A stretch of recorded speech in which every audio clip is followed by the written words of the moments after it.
मेरा नाम मंजू है। मैं एक छोटे से गांव की भोली भाली लड़की हूँ। मेरे परिवार में मेरे दादा दादी, मेरी एक विधवा बुआ और मेरे चाचा चाची रहते थे। मेरी उम्र तकरीबन 15 साल थी। एक दिन रात के 2 बजे मेरी माँ ने मुझे झंझोड़ कर रख दिया। वो मुझे बड़ी बुरी तरह से उठा रही थी। ऐसा लग रहा था जैसे न जाने रात के इस वक्त क्या हो गया हो। मैं उन पर बहुत हैरान हो गई थी, जबकि ना तो अभी स्कूल का वक्त हुआ था और ना ही घर में कोई काम था। रात के 2 बजे थे। मुझे सोए हुए अभी 2 ही घंटे हुए थे। मैं अपनी पढ़ाई करने की वजह से देर से सोई थी। इतने में ही मेरी माँ ने मुझे रात के 2 बजे उठाकर परेशान कर दिया। मैंने माँ से कहा, क्या बात है माँ, मुझे सोने क्यों नहीं देती हो? मगर माँ मुझे बार बार यही कहे जा रही थी कि उठ जाओ, मुझे तुमसे कुछ बात करनी है। मैं गुस्से से उठी और कहने लगी, जी बताइए, क्या बात करनी है आपको रात के इस वक्त मुझसे? सुनो मंजू, तुम्हें मेरे साथ चलना पड़ेगा। माँ घबराते हुए मुझसे कहने लगी। मैंने माँ से कहा, कहाँ चलना पड़ेगा, वो भी इस रात के वक्त? मुझे बहुत नींद आ रही थी। मैं अपनी आंखें बराबर मल रही थी। माँ कहने लगी, चुप करो, धीमी आवाज में बात करो, ज्यादा तेज बोलने की जरूरत नहीं। तुम्हें अभी इसी वक्त मेरे साथ चलना होगा, वरना तुम सारी उम्र मेरी शक्ल देखने को तरसती रहोगी। मैं माँ की ये सारी बातें सुनकर होश में आ गई। अब तो मेरी नींद भी उड़ चुकी थी। मैंने माँ से कहा, आप कैसी बातें कर रही हैं? आखिर क्या हुआ है? माँ ने मुझसे कहा, ज्यादा बातें मत करो और तुम मेरी माँ बनने की कोशिश भी मत करो। मैं तुम्हारी माँ हूँ, तुम मेरी माँ नहीं हो जो मुझसे इतने सवाल जवाब किए जा रही हो। अगर चलना चाहती हो तो जल्दी से उठकर खड़ी हो जाओ, अपना सामान पैक करो और मेरे साथ चलो, वरना दोबारा तुम मुझे देखने को भी तरस जाओगी। फिर रहना अपनी दादी और अपनी बुआ के साथ, जो तुमको इंसान ही नहीं समझती। तुमने देखा है उनका व्यवहार तुम्हारे साथ कैसा रहता है। मैं इन सब बातों से तंग आ गई हूँ। अब चलो, अगर मेरे साथ चलना चाहती हो तो जल्दी से उठ जाओ। माँ की बात सुनकर मैं काफी सहम गई थी। मैंने माँ से कहा, माँ मुझे कहीं नहीं जाना और अगर आपको जाना है तो आप जा सकती हैं। माँ ने मुझसे कहा कि ठीक है, तुम यहीं रहो और इस घर में ही मरती रहो। इसी दिन के लिए मैंने तुम्हें पैदा किया था। आखिर यही सब सुनने के लिए तुम अपनी माँ की बात नहीं मान सकती तो तुम यहीं रहो। माँ ये कहकर बहुत गुस्से में अपना बैग पैक करने लगी। मैं हैरान होकर उन्हें देख रही थी। मैंने माँ से कहा, मैं अभी बाहर जाकर सबको बताती हूँ कि माँ इस घर से भाग रही है। मैं माँ को धमकी देने लगी। मेरी धमकी सुनते ही माँ ने हाथ में चाकू उठा लिया और कहने लगी कि ठीक है, जाओ जाकर सबको बता दो कि मैं इस घर से जा रही हूँ और मैं अपनी जान ले लूंगी। अगर तुम्हें अपनी माँ की जान की फिक्र है तो चुपचाप यहाँ बैठी रहो। अगर मैं तुम्हें लेकर नहीं जा रही तो इसका मतलब ये नहीं कि तुम यहाँ बैठकर मेरे सामने उल्टी सीधी बातें करो। माँ की ये सारी बातें सुनकर मेरे दिमाग में एक अजीब सा ख्याल आया और मैंने अचानक ही उनसे कह दिया कि मुझे भी आपके साथ चलना है। मेरे दिल में अपनी माँ के लिए मोहब्बत जाग उठी थी। माँ मेरी तरफ देखकर मुस्कुराने लगी और कहने लगी कि बेटी, मैं तुझे कभी दुनिया वालों के सामने बेइज्जत होने नहीं देना चाहती। मुझे तेरी फिक्र है, इसीलिए मैं तुझे अपने साथ यहाँ से लेकर जा रही हूँ। मैं तेरे लिए सारी दुनिया से लड़ सकती हूँ, लेकिन अब यहाँ पर रहना मेरे लिए आसान नहीं। हमें यहाँ से जाना ही होगा। माँ बहुत अजीब तरह की बातें करने लगी थी। माँ कभी भी कोई भी फैसला कर लिया करती थी, लेकिन आज वो मुझे बहुत अजीब लग रही थी। आखिर हम लोग इस घर से जा रहे थे और हमेशा हमेशा के लिए जा रहे थे और हमें पता था कि हमारे जाने के बाद इस घर के दरवाजे हमारे लिए हमेशा के लिए बंद होने वाले हैं। जाहिर सी बात है, रात के इस समय एक माँ बेटी को, वो भी जवान बेटी को लेकर घर से चली जाएगी तो क्या दोबारा उसके ससुराल वाले उसे घर में कदम रखने देंगे? आप लोग तो इस बारे में जानते ही हैं, हमारे समाज में औरतों पर कितनी पाबंदियां लगाई जाती हैं और मेरी माँ इन सब पाबंदियों को खत्म करके मुझे अपने साथ लेकर न जाने कौन सी जगह लेकर जा रही थी। लेकिन मुझे बस अपनी माँ की फिक्र हो रही थी। मैं जानती थी कि मेरी माँ मुझसे बहुत प्यार करती है। किसी तरीके से भी मैं अपनी वजह से अपनी माँ को दुख नहीं पहुँचाना चाहती थी।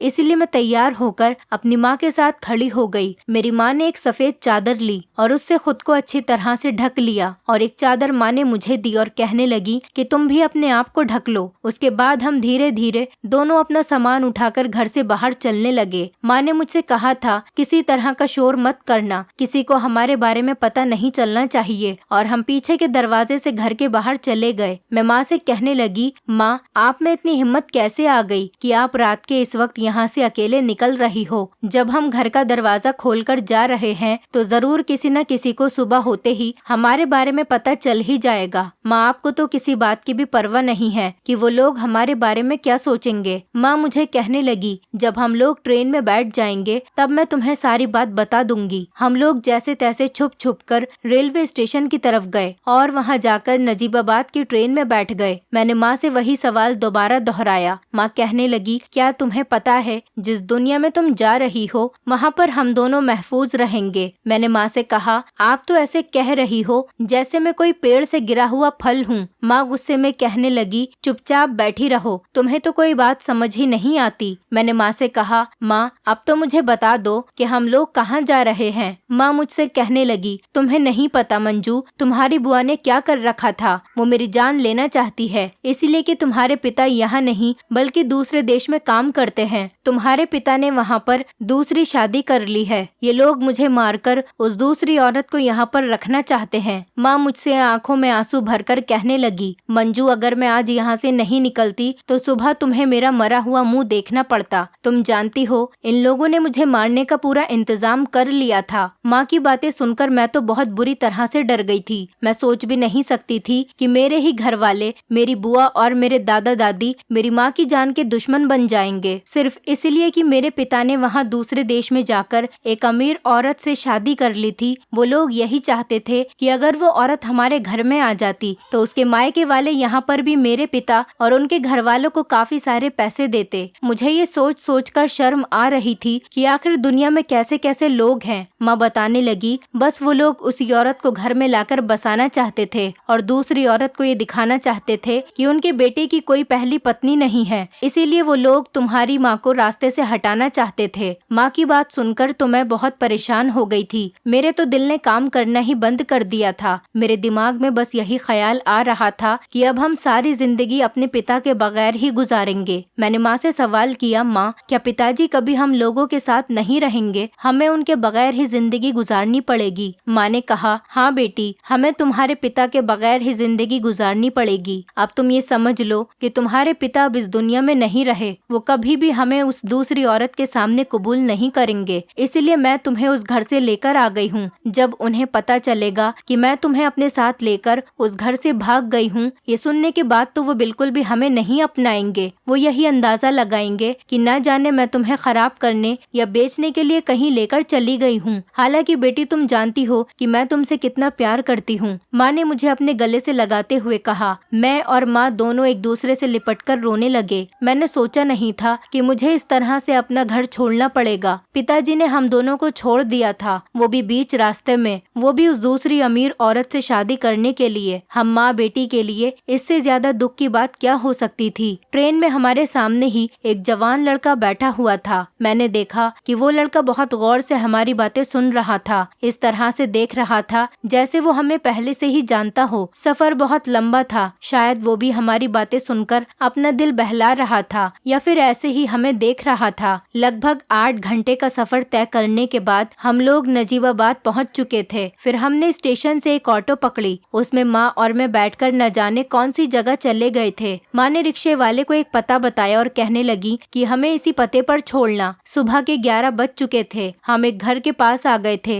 ये घर काफी पुराना लग रहा था, लेकिन बहुत बड़ा भी था, जबकि आसपास काफी और भी घर थे। मगर उस घर की बात ही कुछ और थी। वो घर बहुत बड़ा था। मैंने माँ से पागलों की तरह कहा, माँ क्या ये हमारा घर है? माँ मुझसे कहने लगी, पागल हो गई हो क्या? तुम्हारे पिता ने कभी इतना पैसा नहीं भेजा कि मैं इतना बड़ा घर भी खरीदने के बारे में सोच सकूं। बस मैंने अपने थोड़े जेवर गिरवी रख दिए, अब उन्हीं के साथ हमें गुजारा करना है। इस घर को मैंने देख लिया है। मेरी एक सहेली इसी शहर में रहती है, उसकी मदद से मैंने ये घर किराए पर लिया है। अब हम लोग इसी घर में रहेंगे और मैं तुम्हारा इस शहर के सबसे बड़े स्कूल में एडमिशन करवाऊंगी। मेरा सपना है तुझे डॉक्टर बनाना। तुझे मेरे सपने को जरूर पूरा करना है। माँ की बात सुनकर मैं बहुत खुश हुई थी। मैंने माँ से कहा, जी माँ, मैं आपका सपना जरूर पूरा करूंगी। माँ ने मुझे खूब प्यार किया और हम उस घर में दाखिल हुए। मैं सोच रही थी कि कम से कम उस घर से तो यही माहौल अच्छा था। उस घर में तो पढ़ाई को ज्यादा अहमियत नहीं दी जाती थी। मैं उस घर के कोने कोने में जाकर देखने लगी और पूरा घर देखकर मैं बहुत खुश हुई। घर वाकई बहुत बड़ा और खूबसूरत था। आसपास का माहौल भी काफी अच्छा था।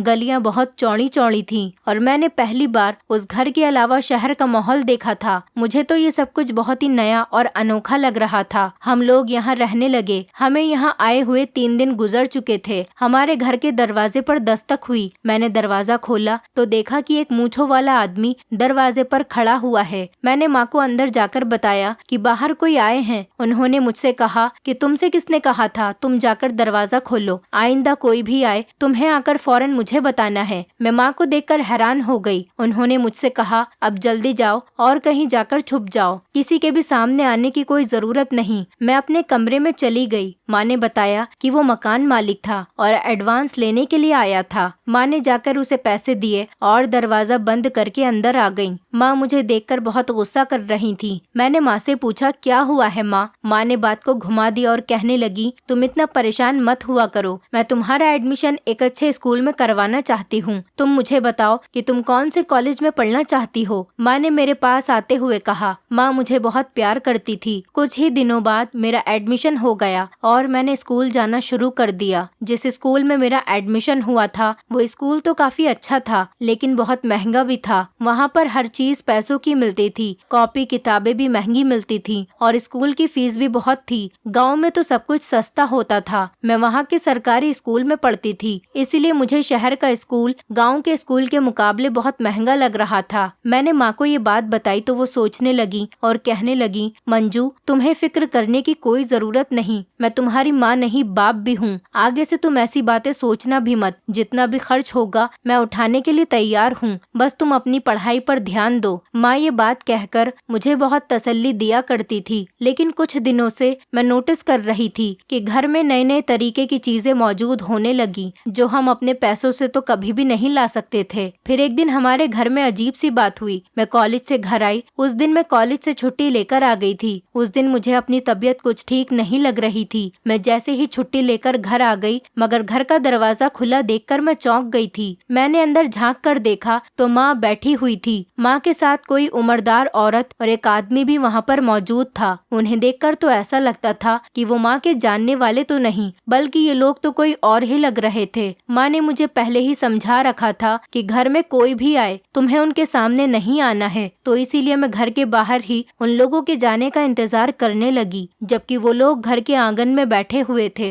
मैं काफी देर तक इसी तरह बाहर खड़ी रही। खड़े खड़े मेरी टांगों में अब दर्द शुरू हो गया था, लेकिन माँ ने तो मुझे बहुत सख्ती से मना किया था कि कभी भी मैं किसी के सामने ना आऊं। अगर मैंने इस तरह की कोई भी गलती की तो हमारा यहाँ पर रहना मुश्किल हो सकता है। तो उन लोगों के जाने के बाद मैं घर के अंदर गई। मैंने माँ को सारी बात बता दी। माँ ने मुझे अपने गले से लगाते हुए कहा, अरे बेटी तुम हर बात को अपने सर पर सवार मत किया करो, डरो मत। ये लोग मकान के लिए ही बात करने आए थे। मैंने कहा, क्या बात करने आए थे ये लोग? माँ ने बताया कि ये लोग हमारे साथ रहना चाहते हैं। इनके पास कोई घर नहीं है। ये लोग चाहते हैं कि हमारे घर में आधा किराया दें और हमारे साथ रहें। पूरा मकान ये लोग खरीद नहीं सकते और ना ही किराए पर ले सकते हैं। माँ की बात सुनकर मैंने उनसे इनकार कर दिया। मैंने माँ से कहा कि माँ हम ऐसे ही किसी के साथ नहीं रह सकते। आप तो जानती है ना कि मुझे किसी के साथ रहने की आदत नहीं। भले ही हम लोग कम खा लेंगे लेकिन हम किसी के साथ यहाँ पर नहीं रहेंगे। माँ ने मुझसे कहा, बात तो तुम्हारी ठीक है बेटी, लेकिन मैंने माँ को वहीं रोक दिया। मैंने कहा, माँ लेकिन कुछ नहीं, मैं किसी के साथ नहीं रहूंगी। मैंने अपनी माँ को ये बात कह तो दी थी लेकिन मेरी बात सुनकर माँ बहुत परेशान हो गई थी। फिर माँ खामोश हो गई। 2-3 दिन तक माँ बहुत परेशान रही। माँ मुझे कहने लगी कि मंजू तुम कभी मुझसे नफरत तो नहीं करोगी? मैं उनकी इस बात से हैरान हो गई और उनकी तरफ देखने लगी। मैंने उनसे कहा, माँ आपको क्या हो गया है? कैसी कैसी बातें कर रही हैं आप? भला मैं आपसे क्यों नफरत करने लगी? आप मेरी माँ हैं और आपने मुझे इस दुनिया की कड़ी धूप से बचाया। मैं आपसे नफरत करना तो दूर आपके बारे में कुछ गलत सोच भी नहीं सकती, चाहे आप जैसी भी हो, लेकिन आप मेरी माँ हैं। मेरी माँ मुझे रोते हुए देखने लगी और मुझसे कहने लगी कि ठीक है मंजू, मुझे पता है तुम कभी भी नहीं बदलोगी और अगर तुम बदल गई तो मैं उसी दिन इस घर को छोड़कर चली जाऊंगी। मैंने माँ से हंसते हुए कहा, क्या हुआ माँ, आप मुझे धमकी दे रही हो? मेरी बात पर माँ चुप हो गई थी मगर मुझे उनकी आंखों में एक परेशानी नजर आ रही थी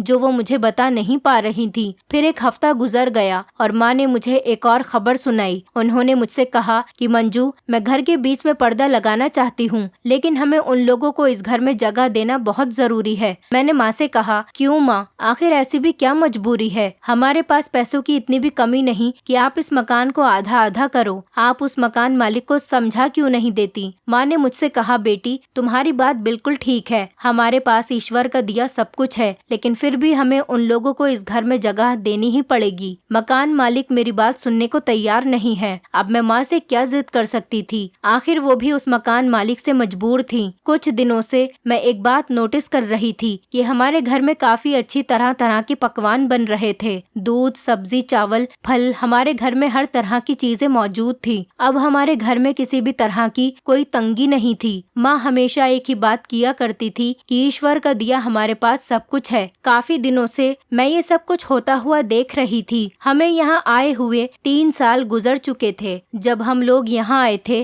तो हमारे पास कुछ भी नहीं था, लेकिन धीरे धीरे अब हमारे घर के हालात सुधर चुके थे। माँ ने 25,000 का फ्रिज भी ले लिया था और घर में टीवी भी ले लिया था। कपड़े धोने की वॉशिंग मशीन भी मौजूद थी। घर में नए सोफे भी डलवा दिए थे। मेरी फीस भी माँ हर महीने फिक्र से जमा करती थी, जबकि एक कमरे को मेहमानों के लिए भी सजा दिया गया था। माँ ना जाने भगवान के आगे बैठकर अपनी कौन सी गलती की माफी मांगती रहती थी और मुझे भी यही कहती कि तुम भी मुझे माफ कर देना। जब मैं उनसे कहती कि आप कौन सी गलती की बात करती हैं, तब वो कहती कि वही गलती जो मैंने उस गांव को छोड़ने के बाद की थी। मैं बिना बताए उस गांव से चली आई थी, इसीलिए मुझे ऐसा लगता था कि माँ मुझसे जरूर झूठ बोलती है। माँ मुझसे यही कहा करती थी, मंजू तुम कभी भी लोगों की बातों में मत आना। न जाने माँ कैसी कैसी बातें किया करती थी। मुझे तो कुछ समझ नहीं आता था, बल्कि घर का माहौल भी कुछ अजीब सा होने लगा था। घर में नई नई चीजों का होना और माँ मुझे भी नए नए कपड़े लाकर देती थी। हमारे घर में खाने पीने की कोई कमी नहीं थी, लेकिन सबसे ज्यादा हैरत की बात तो ये थी कि घर में कोई कमाने वाला नहीं था। फिर भी न जाने इतने पैसे कहाँ से आते थे। मैं बस यही सोचती रहती थी कि माँ ये सब कुछ कैसे करती है। और एक और चौंकाने वाली बात तो ये थी कि माँ को घर का राशन लेने के लिए भी घर से बाहर नहीं निकलना पड़ता था। मैं हमेशा यही देखती थी कि हमारे ड्राइंग रूम में फ्रूट्स और हर तरह का राशन भरा हुआ था। एक दिन मेरे कॉलेज की छुट्टी थी। मैं सुबह उठकर ड्राइंग रूम में सफाई करने के लिए जा रही थी। तभी अचानक माँ ने आकर मुझे ड्राइंग रूम की सफाई करने से मना कर दिया और कहने लगी, मंजू इस कमरे की सफाई मैं खुद कर लूंगी, तुम जाकर अपने कमरे की सफाई कर लो। माँ का ऐसा अजीब व्यवहार अब मुझे शक में डाल रहा था। मैं उनके बारे में कुछ अजीब अजीब बातें सोचने लगी थी। फिर माँ बाथरूम में नहाने के लिए चली गयी। उनके बाथरूम में जाते ही मैं ड्राइंग रूम में घुस गई। मैंने वहाँ जाकर देखा तो वहाँ पर तो बहुत सारा सामान पड़ा हुआ था। एक तरफ फल और बहुत सारा राशन पड़ा हुआ था। साथ ही एक डायरी भी रखी हुई थी। उस पर न जाने किस चीज का हिसाब किताब लिखा हुआ था, लेकिन वो सारी चीज मुझे समझ में नहीं आ रही थी। मैं अभी वो डायरी देख ही रही थी कि इतने में ही माँ फौरन ड्राइंग रूम में आ गई और मुझे डांटते हुए कहने लगी, मैंने तुमसे कहा था ना कि इस कमरे में मत आना, लेकिन तुम्हें मेरी बात पर यकीन नहीं है। तुम मेरी कोई बात नहीं सुनती हो। मैंने तुम्हें मना किया था, यहाँ की किसी चीज को भी मत छेड़ना, इसकी सफाई मैं खुद कर दूंगी। फिर भी तुम यहाँ कमरे में चली आई। माँ मुझ पर बहुत गुस्सा कर रही थी। वो मेरा हाथ पकड़कर मुझे कमरे से बाहर खींचती हुई लेकर आ गई। मैंने माँ से कहा, माँ क्या हो गया है आपको? मैं इस कमरे में ही तो आई थी, किसी और के घर तो नहीं गई ना। आप इतना गुस्सा क्यों कर रही हो? माँ ने तभी मेरे गाल पर एक जोरदार तमाचा मारा। मैं हैरान होकर माँ की तरफ देखती रह गई। मुझसे गुस्से में कहने लगी, मैं तुम्हारी माँ हूँ, मुझे मत सिखाओ और अपने कमरे में जाओ। माँ ने मुझे सख्ती से कहा। अब तो माँ की सारी बातें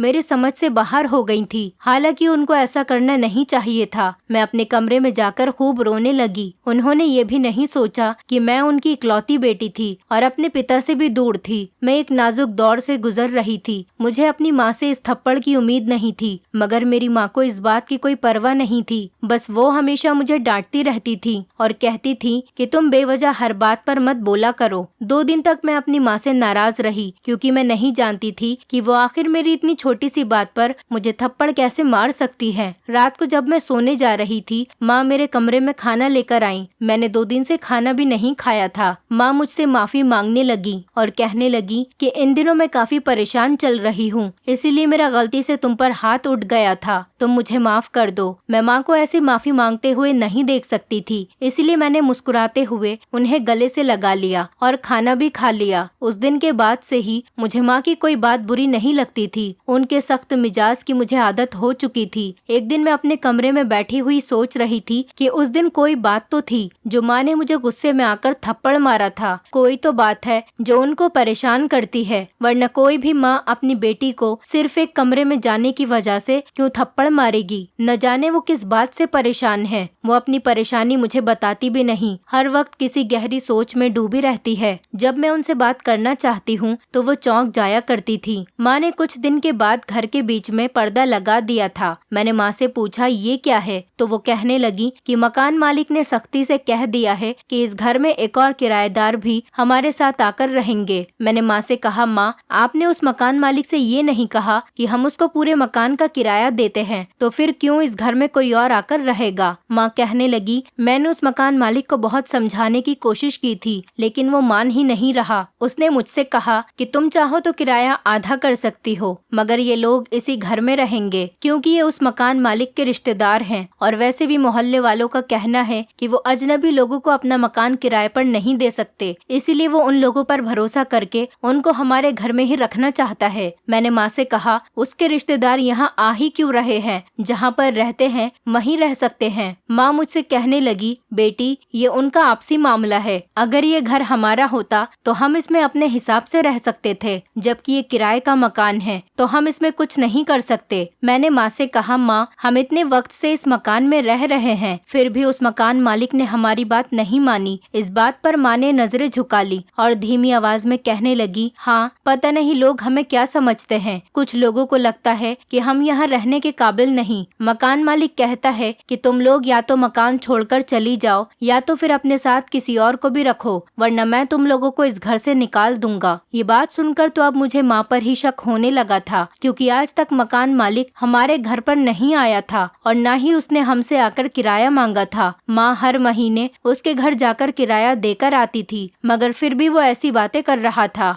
जबकि ऐसी बात करने का उसका तो कोई मतलब भी नहीं बनता था। खैर मुझे अपनी माँ पर यकीन नहीं आ रहा था और न ही उस मकान मालिक की बात पर। मैंने माँ से वादा किया और कह दिया कि मैं आपको कभी शर्मिंदा नहीं होने दूंगी, जैसा भी हुआ मैं इस घर में गुजारा कर लूंगी। माँ ने मेरा माथा चूमा और मुझे बहुत सारा प्यार करने लगी और कहने लगी, बस मंजू अगर हम लोग यहाँ पर कुछ साल और रहे तो हमारे पास इतना सारा पैसा इकट्ठा हो जाएगा, उसके बाद हम अपना घर भी खरीद लेंगे। मैं माँ से कहने लगी, क्यों, इस घर में ऐसा क्या है कि हमारे पास पैसा इकट्ठा हो जाएगा। माँ मेरी बात सुनकर घबरा गई, जैसे उनके मुँह से ये बात गलती से निकल गई हो। उन्होंने मुझसे कहा कि कुछ नहीं बेटी, तुम अपनी पढ़ाई पर ध्यान दो। माँ ये बात कहकर चली तो गई, लेकिन मुझे अजीब सा महसूस होने लगा था। थोड़ी ही देर बाद माँ ने उस पर्दे को दीवार से लगा दिया और फिर दूसरे किराएदार आकर हमारे ही घर में हमारे साथ रहने लगे। अब हम आधे घर में रहते थे, जबकि इससे पहले मैं पूरे घर में घूमा फिरा करती थी। लेकिन अब माँ ने मुझे सख्ती से मना कर दिया था कि अब तुम सीधे ही कॉलेज से अपने कमरे में घुस जाया करो, अपने कमरे से भी बाहर मत आना, खाना भी खुद बनाकर मैं तुम्हारे कमरे में लेकर आ जाया करूंगी, क्योंकि अब हमारा किचन भी एक होगा। वो नए किराएदार की पत्नी भी मेरे साथ ही उसी किचन में खाना बनाया करेगी, तो इसीलिए तुम कमरे से बाहर मत आना और ना ही किचन में आना। अगर तुम्हें पानी पीना हुआ करे तो मैं तुम्हें लाकर दूंगी, तुम बस अपनी पढ़ाई करो, फिर जब तुम पढ़ लिख कर अच्छी डॉक्टर बन जाओगी तो मेरा भी सपना पूरा हो जाएगा। माँ की इन बातों से मुझे नई हिम्मत मिलती थी। मैं रोज अपनी पढ़ाई पर ज्यादा ध्यान देने लगी थी, मगर माँ का व्यवहार बहुत बदला हुआ सा लग रहा था। इससे पहले वो मेरे कमरे में नहीं आती थी, क्योंकि अब हमारे हिस्से में एक कमरा आया था, तो इसीलिए माँ रात के 9 बजे ही मेरे कमरे में आ गई थी। उन्होंने मुझसे कहा कि मंजू कमरे की लाइट बंद कर दो, अब हमें सो जाना चाहिए। मैं माँ से कहने लगी, माँ आप तो रात के 11 बजे तक जागती हैं। मैं हैरत से माँ से कहने लगी। माँ ने मुझसे कहा कि हाँ, मगर मुझे आज जल्दी नींद आ रही है। मैंने लाइट बंद कर दी। माँ ने मुझसे कमरे की लाइट तो बंद करवा दी थी, लेकिन वो खुद सो नहीं रही थी। कमरे में अजीब खटपट की आवाजें आ रही थी,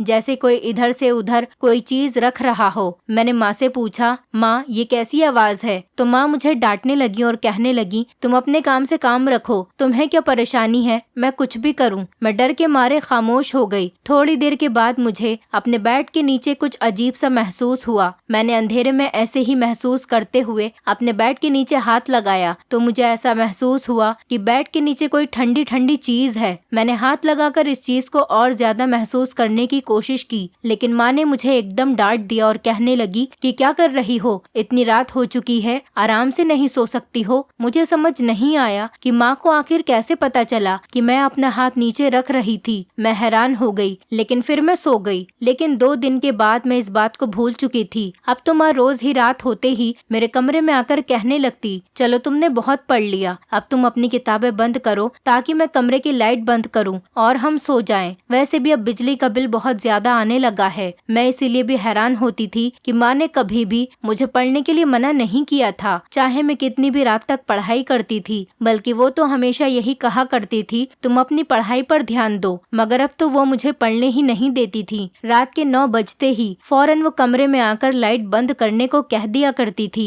और कहती थी कि मुझे नींद आ रही है, मैं सोना चाहती हूँ। जबकि पूरी रात वो सोती भी नहीं थी। मुझे भी महसूस होता था कि माँ जाग रही है, मगर माँ ने कभी मुझे इस बात का एहसास नहीं होने दिया। एक दिन मैंने सोचा कि आज मैं अपने कमरे में मौजूद सारी चीजों को चेक करूंगी, चाहे आज माँ को अच्छा लगे या बुरा लगे। उनके बाथरूम में जाते ही मैंने कमरे की लाइट जला दी और गौर से पूरे कमरे की तलाशी लेने लगी, लेकिन कमरे में ऐसा कुछ भी नहीं था जिस पर मुझे शक होता। लेकिन फिर मुझे याद आया कि मेरे बेड के नीचे कोई ठंडी ठंडी सी चीज होती है। फिर मैंने अपने बेड के नीचे चेक किया। मैंने देखा कि बेड के नीचे एक बड़ा सा बैग रखा हुआ था। मैं उस बैग को खोलने ही वाली थी कि इतनी ही देर में माँ बाथरूम से वापस आ गई। मैंने जल्दी से कमरे की लाइट बंद की और बेड पर जाकर लेट गई। लेकिन अब मेरे दिमाग में बार बार उस बैग को खोलने का ख्याल आ रहा था। सुबह होते ही जब माँ कमरे से बाहर गई तो मैंने उस बैग को खोलना शुरू कर दिया। मैंने बैग को खोला तो उसमें छोटे छोटे पैकेट रखे हुए थे। मैंने एक पैकेट को खोला, उसमें देखा कि उसके अंदर कोई सफेद सफेद सा पाउडर था, जिसको देखकर मैं समझ नहीं पाई कि ये क्या चीज है। मगर मैं मेडिकल स्टूडेंट थी, इसीलिए मैंने सोचा कि मैं इसके बारे में पता जरूर लगाऊंगी, आखिर इसमें क्या है, ये क्या चीज है। बैग में से एक पैकेट मैंने निकाल लिया और उस पैकेट को कॉलेज लेकर चली गई। उस पैकेट में क्या था मैं नहीं जानती थी। मैंने जाकर वो पैकेट अपनी टीचर को दिखा दिया। मेरे हाथ में वो पैकेट देखते ही चौंक गई और कहने लगी कि ये तुम्हें कहाँ से मिला। मैं उनके अंदाज से समझ गई थी कि मेरे हाथ में जो चीज है वो कोई मामूली चीज नहीं। मैंने टीचर से कहा, टीचर ये मुझे बाहर से मिला है। टीचर ने मेरे हाथ से वो पैकेट ले लिया और कहने लगी, आइंदा से रास्ते में ऐसी वैसी पड़ी हुई कोई चीज भी मत उठाना मंजू, तुम जैसी जवान लड़कियों के लिए ये चीज बिल्कुल भी ठीक नहीं है। मैंने उनसे कहा, टीचर आखिर ये चीज है क्या। उन्होंने मुझसे कहा, ये ड्रग्स हैं। जिसने भी ये रास्ते में रखा होगा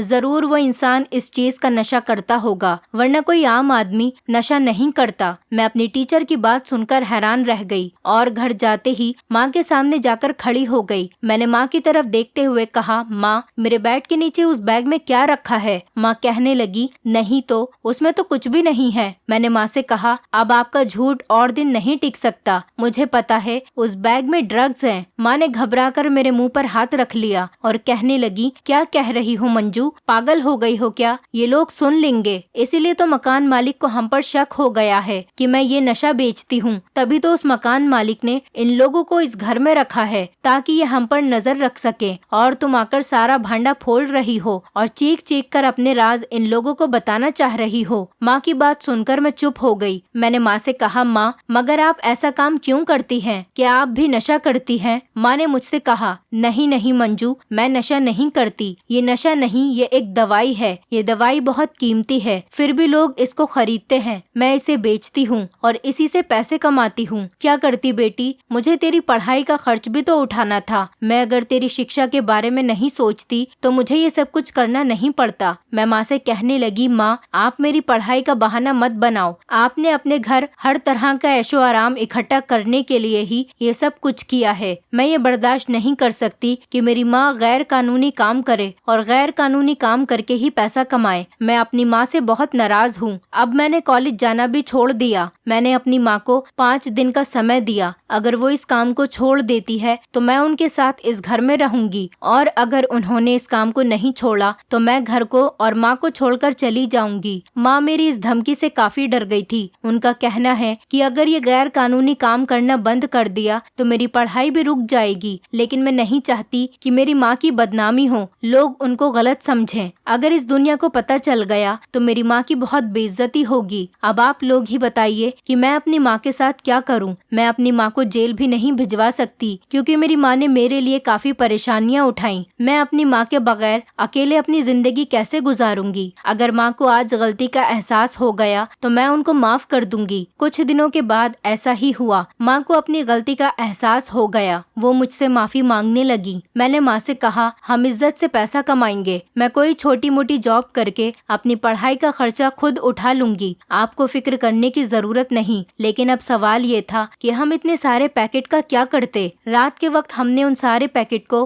पानी में बहा दिया ताकि किसी को पता न चल सके। अब मेरी माँ और मैं इज्जत की जिंदगी जी रहे हैं। हमारे घर में पैसों की थोड़ी कमी तो हो गई, लेकिन अब हम किसी भी बात से डरकर नहीं रहते। मेरी माँ को भी अब बेफिक्री हो गई। मैं भी कुछ समय के बाद डॉक्टर बनके अपने घर के हालात संभाल लूंगी। बस इतनी ही थी मेरी कहानी। दोस्तों, उम्मीद करती हूँ आपको हमारी कहानी पसंद आई होगी। कहानी पसंद आई है तो वीडियो को लाइक करें, चैनल पर नए हैं तो चैनल को सब्सक्राइब करें और हाँ, नोटिफिकेशन बेल को जरूर दबाएं ताकि अगली अपडेट सबसे पहले आपको मिले।